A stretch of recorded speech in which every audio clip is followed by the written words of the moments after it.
What's good, YouTube? Boy, Torie Sama. We got the most controversial player on the NBA 75th anniversary team. Shout out Kate Park for recommending this video today. So, I don't know what player they're talking about, but I do remember there were some people that were on the list like Dame. I said Dame. Tripping. What's good, YouTube? Boy, Torie Sama. We got the most controversial player on the NBA 75th anniversary team. Shout out to K Park for sending me this video in the comment section. Thank y'all for always sending videos to me, recommending them. I really appreciate it. I don't know what player you're talking about specifically in this, but I do know Dwight Howard wasn't included in this, and Kyrie Irving was not included in this. I'm pretty sure Kyrie too. And I fully believe Kyrie should have been in here. I think so. I fully believe Kyrie should have been in here, but let's get right into this video. October 2021, the NBA releases its prestigious 75th anniversary team, legends of the past, icons of the present, and then Damian Lillard. The backlash was instant. He's great, but not that Damian great, Lillard or at is least crazy. not yet anyways, with some arguing that other legends deserve the spot over him. Better career, Tony Parker or Damian Lillard? We're going to have to go with Tony Parker here. Paul Gasol or Damian Lillard? I'm going to go with Paul Gasol. Dwight Howard or Damian Lillard? You know where I'm going with this, right? Tony Parker was excluded from the list too over Dame. They tripping. I'm going to have to go with Dwight, man. When all that NBA Top 75 came out, that was probably one of the biggest ones talked about. Was all those guys not getting in over Lillard. I would have taken Kyrie over Lillard just because he's got a title. Definitely. I mean, Parker's got 4 titles, man. Yeah.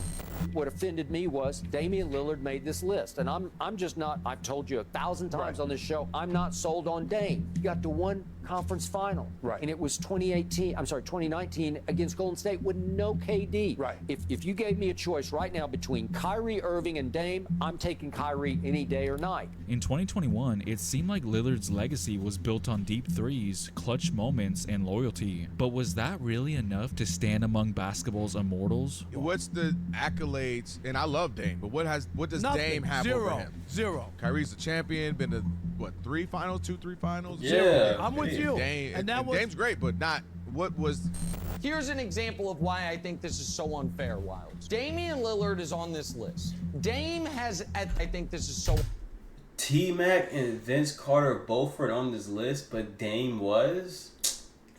Boy, I just seen T-Mac and Vince Carter highlights. Dame is not either one of them, and they both don't have championships. So Unfair. or Klay Thompson, Damian Lillard is on this or list. Jokic. Dame has at this But point Jokic, played in at his that time, he career wasn't that good. about as long as Dwight. Dame, example of why I think this is so unfair, Wilds. Damian Lillard is on this list. Dame has at this point played in his career about as long as Dwight before Dwight had the fall off. Dame has made All-NBA 6 times. Dwight did it 8, of course. Dame top 5 MVP once. Dwight did it 4 times. And Dame has nothing close to the individual honor of the 3-time Defensive Player of the Year. And of course, the players themselves had some things to say as well. And we all saw on the NBA 75 list that there were some players who were snubbed, and they felt a little left out by their omission. So we saw Klay Thompson take to Instagram to post about his frustration, saying that maybe I'm naive in my ability to play basketball, but in my head, I'm top 75 all time. And he doubled down on that this morning. He doubled down on it this morning. He clearly has some feelings about it, some strongly worded feelings. I'm very surprised that I wasn't put on the list. When I saw that I wasn't on the list, I was really upset. And I really was just wanting to say, like, I don't even want to play basketball no more. Like, what am I playing for? I did all this stuff. I've accomplished all these things. I feel like I've been a great ambassador for the NBA and the game globally. And I feel like that was just like a disrespect, like total disrespect. And Dwight got a championship. Now at first, Dame couldn't really believe it either, and initially felt kind of bad. People start blowing me up, like, you made top 75. So I'm like, man, let me see who on here. Like, So once I look, I'm like, I start feeling bad because I'm looking at the people who I grew up looking up to that didn't make it. So I'm like, dang, I've been able to accomplish way more than I ever would have thought. Like, I would have never been like, I'm about to be top 75. Like, even when they was talking about top 75, I wasn't thinking, oh, I'm in there for sure. You know what I'm saying? So, like, when I came in the league, I was like, man, I might spend some time in the G League. Literally, I was literally thinking that. And then, you know, we got to Cleveland for the, like, 75th anniversary event. And just being in the room and seeing, you know, Kareem, Magic, and like seeing all of these dudes. That was the first time I was like, should I even be in this? Like, this crazy to be in here, and I'm like one of them. But then eventually felt like he had to come to his own defense. I mean, I always won. That's why I always felt slighted. Yeah. Like, I didn't make the playoffs my rookie year, and the rest of the next 8 years, I never missed. Yeah. I never missed the playoffs. Y'all say you got to win. Like, I'm producing every year. We winning games, you know what I'm saying? Like, I'm out front. I'm out here in the West. It was the first time that I was like, they really looked at people's, like, body of work. Like, they made the right decision. Like, people ain't gonna see it right now, but when they look back at like what actually took place, they're gonna be like, he should be in there. Whether or not that ends up being the case, at the time when the list was announced, people just couldn't understand how he made the cut, even going as far as to make unflattering graphics to help their argument. But for every negative stat, there's one that validates him as well, like this one, which puts him in pretty good company if you ask me. If we want Okay.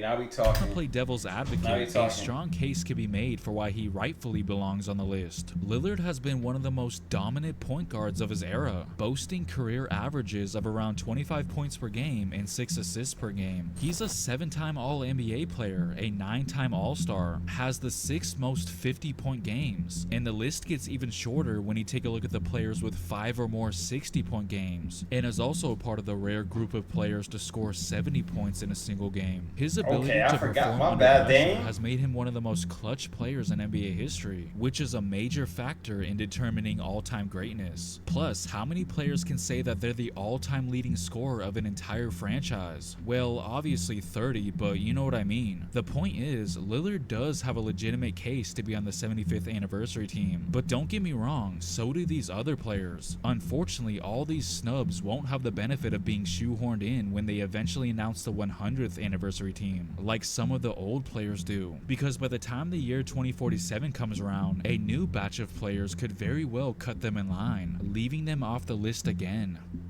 Now, the fact that people already thought that he didn't deserve to be on the list back in 2021 as a Blazer, I can only imagine how those same people feel today, looking at how things are going in Milwaukee. The Bucks' decision to trade for Lillard elevated expectations to a championship or bust level. However, his tenure with the Bucks has faced significant challenges, leading some to view it as a disappointment. While Lillard is a premier offensive talent, it's pretty well known that he has defensive limitations, making Bucks fans kind of regret getting rid of Jrue Holiday. For the most part, Dame has not been playing to the standard we expected at all. Off the court, Lillard faced personal difficulties, including a divorce shortly after his trade to Milwaukee. He described this period as one of the most challenging in his life, which may have affected his on-court performance. Bucks fans were so excited when the trade first went down, but has been kinda underwhelming so far. And Dame, this is a bad look for Dame. Now, nothing's going to take you out of the Hall of Fame. You're one of the best shooters ever. But when you were in Portland, you had, everybody was like, just get him some more help. He'd be winning. He'd be winning championships. Well, now you've got arguably the best player, or one of the best players in the world in Giannis, and you're not even really a threat in the East. You traded Jrue Holiday for Damian Lillard. I liked it at the time, but it didn't work out except for Boston, which won a championship with Jrue. And it looks like something else has been affecting him as well, for who knows how long. But guys, what does this mean for the Bucks? Nah, I hate it because I knew something wrong. You know what I mean? He just wasn't playing himself, so obviously he was going through something. We all was up here wondering what was wrong with Dame. Well, shit, this was serious business. So. Yeah, I forgot Just when about the Bucks that. He were got a trying blood to clot. build momentum for a playoff push, Lillard's body decides to betray him at the Prayers worst for Dame, possible man. time. Their championship hopes are hanging by a thread. This blood clot situation isn't like a sprained ankle or a pulled muscle. This is a major health concern. With Dame out indefinitely, the Bucks are in serious trouble. Hopefully everything is good, but as far as basketball for the Bucks, yeah, I mean, losing a top 75 all-star, all-NBA type player right now, I mean, it can get a little spooky. Hey, man, y'all let me know in the comment section how do y'all feel about that, but I will say this. Dame is a great player, but Tony Parker not being on there, Dwight Howard, Kyrie, because you gotta some way factors in like Dame hasn't really won. Like he has not won at all. And Chris Paul's in there, right? Chris Paul for sure is in there. There's no way they picking Dame over Chris Paul. But like, nah. Dwight got a championship and Kyrie got a championship, and they both got accolades. So I don't think Dame should have been. But at the same time, we can't do nothing about that. We can't do nothing about it. But I definitely feel like Kyrie or Dame should have been there. Tony Parker too. He got 4, or Tony Parker. But I can still see because Dame he's leading the Trailblazers in points for the franchise. So whatever, he has that, and he also has 50-point game. Like he's a great scorer, but I feel like win that championship, he hasn't won one yet, and I feel like that's what you need. Like for top 75, unless you're like, yeah, I don't think that's wrong. I think that's wrong, man. But if y'all enjoyed that video, hit the like button. Comment down below who y'all think should have took Damian Lillard's place. It's your boy Torie Sama, and I'm out.